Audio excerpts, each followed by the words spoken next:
pay rate of 32.5%, and those earning more than 800,000 to be taxed at a rate of 35%, Honorable Speaker. Clause 24 introduced digital content monetization at a withholding tax of 15%.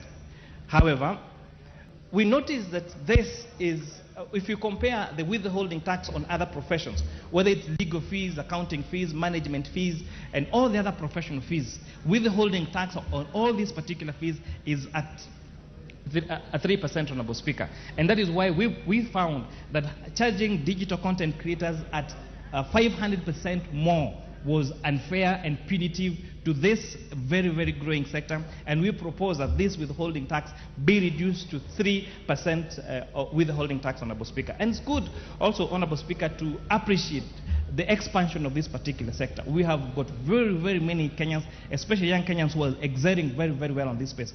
But some people are asking us, then why are we taxing us?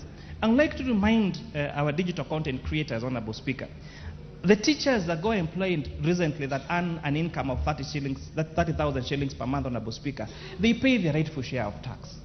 The nurses that help our mothers deliver in our hospitals, or the nurses that treat our old relatives and the old people